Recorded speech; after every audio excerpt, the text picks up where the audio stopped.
Oke, assalamualaikum anak-anak. Waalaikumsalam warahmatullahi wabarakatuh. Oke, apa kabar semuanya?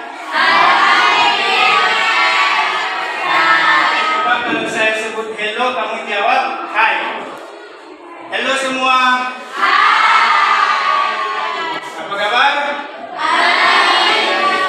Hari ini kita akan seperti biasa belajar. Ini pelajaran fikih. Namun sebelumnya saya mau memastikan apakah anak-anak dalam keadaan bahagia?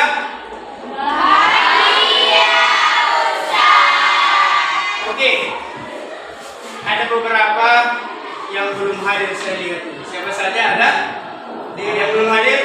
Ustaz. Oke, mungkin sakit atau ya. Coba saya cek dulu absensi kamu. Mana absensi kamu? Ya.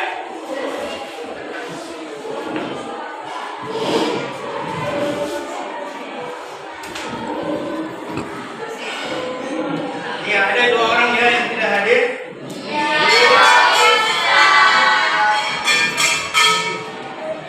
Oke. Ada 2 orang yang tidak hadir. Ya, terus ada Indah Saragi ada. Oke.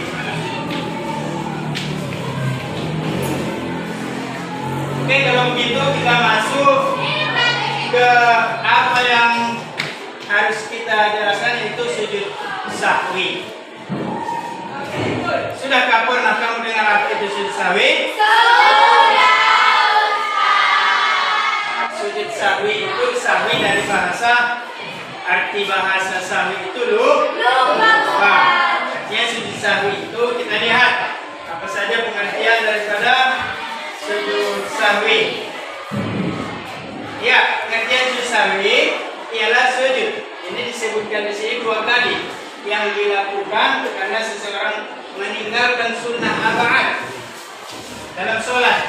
Ya, meninggalkan sunnah arba'at dalam sholat yang dikerjakan. Contoh, seseorang lupa ruku, seseorang lupa membaca surah atau membaca ayat, maka dia disunahkan untuk melakukan sujud sahwi. Terus di sini ada disebutkan hukum dan dalil sujud sahwi. Hukum dan dalil sujud sahwi itu ya seperti ya, hukumnya adalah sunnah, dan hadis yang terkait dari sujud sahwi ini adalah hadis Nabi yang artinya ya, dari Abdullah bin Buhainah adalah sahabat bahwa Rasulullah SAW pernah melakukan sujud sahwi. Ya, ketika itu juga sahabat melakukan sujud sahwi. Oke, selanjutnya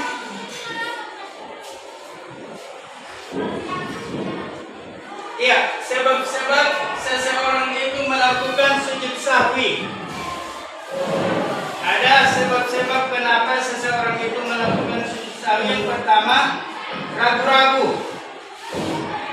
Dalam sholat, seseorang sering mengalami ragu. Apakah sholat dia itu sudah pas 4 rakaat? Contoh ketika sholat Isya, apakah masih 3 rakaat di sholat Asar? Bisa jadi itu pengaruh lelah atau pengaruh yang lain sebagainya. Namun ketika itulah seseorang yang sholat itu melakukan sujud sahwi. Dan ada ketika meninggalkan sunnah arba'at. Sunnah arba'at ini seperti halnya membaca ayat. Seseorang yang tidak membaca ayat atau membaca surah ketika sholat, namun sholatnya sah. Tapi ketika dia terlupa mengucapkan membacakan surah atau ayat dalam sholatnya, maka dia disunahkan melakukan sujud sahwi. Terus selanjutnya hikmah sujud sahwi ini adalah yang pertama menjauhkan diri dari sikap sifat sombong. Karena sifat sombong itu, karena sifat yang kuat itu, maha kuasa itu adalah milik Allah. Jadi kita dengan melakukan sujud, ya, kita tetap diharapkan dapat menjauhkan diri dari sifat sombong. Dan yang kedua, menumbuhkan sikap rendah diri di hadapan Allah Subhanahu wa taala. Seorang hamba tentu akan merasa lemah, akan merasa tidak berdaya di hadapan Allah Subhanahu wa taala.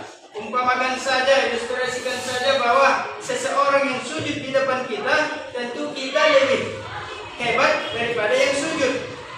Artinya kita bisa semena-mena kepada orang yang sujud di bawah kita.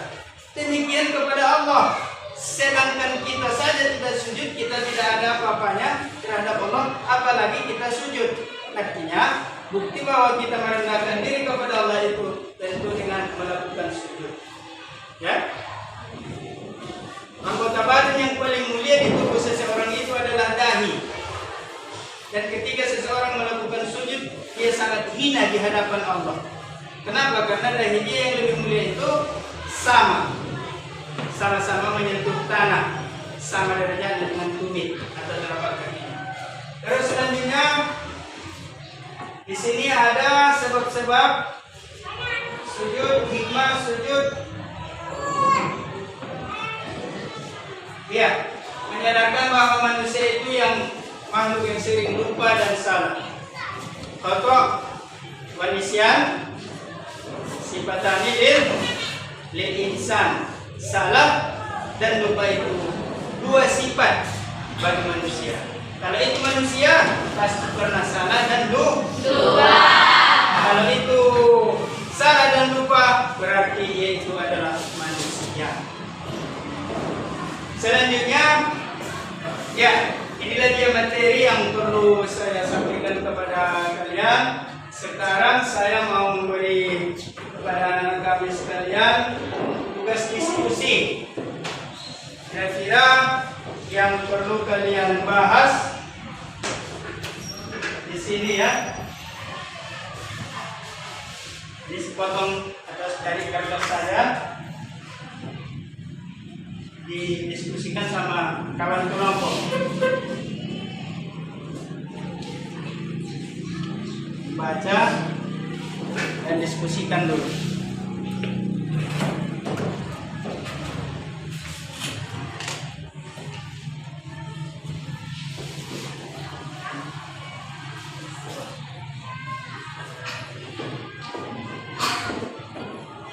Hanya beberapa saja, ya.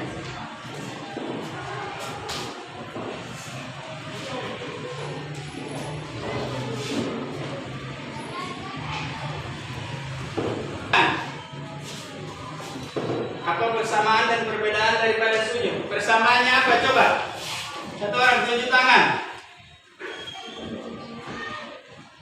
Persamaan sujud sahwi, sujud tilawa dan sujud syukur. Apa persamaannya? Sama-sama sujud. Gerakannya sama. Ya. Cuma yang membedakannya iya masuk di niat.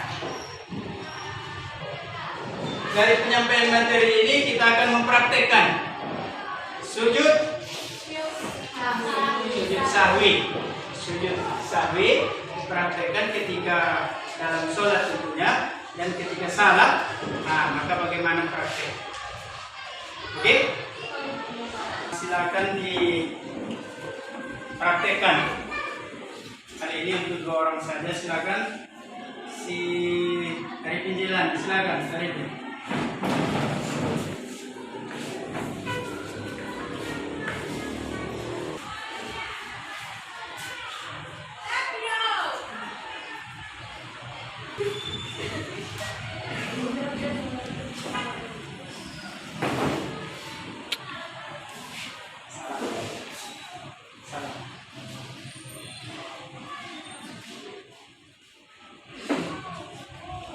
Oke, kembali ke tempat. Oke, 1 orang lagi kita praktekkan tentu dari perempuan. Silakan anak kami si Putri. Silakan Putri.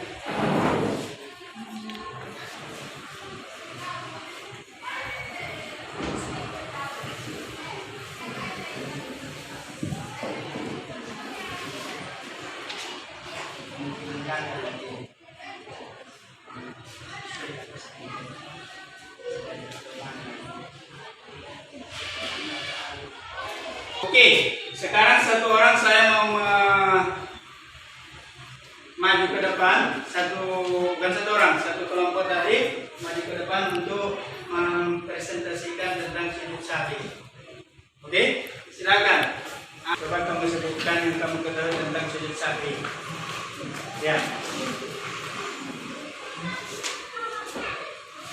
Sujud sahwi adalah sujud yang bersekutu kepada Allah, yaitu Anak-anak sekalian, setelah kita pelajari tentang sujud sahwi, ternyata sujud sahwi itu adalah sujud yang dilakukan ketika kita terlupa atau ragu-ragu dalam melaksanakan sholat. Itu anak-anak sekalian, hikmah daripada sujud sahwi ini sebagaimana yang sudah kita sebutkan, artinya kita harus sering-sering melakukan sujud. Tapi bukan berarti kita harus lupa dan ragu setiap sholat kita. Sujud itu sangat penting, terutama untuk menjaga kesehatan dan kecerdasan otak. Karena setiap kita sujud, darah akan mengalir ke saraf-saraf otak, yang mana tidak bisa darah itu mengalir kecuali dengan melakukan sujud. Oke, demikian pelajaran kita untuk hari ini. Mudah-mudahan ada manfaat. Untuk itu, mari kita tutup acara pembelajaran kita dengan ucapan hamdalah. Dan kita tutup dengan doa kafaratul majelis. Subhanallahumma wa bihamdika asyhadu an la ilaha illa anta astaghfiruka wa atubu ilaika. Demikian, assalamualaikum warahmatullahi wabarakatuh. Waalaikumsalam.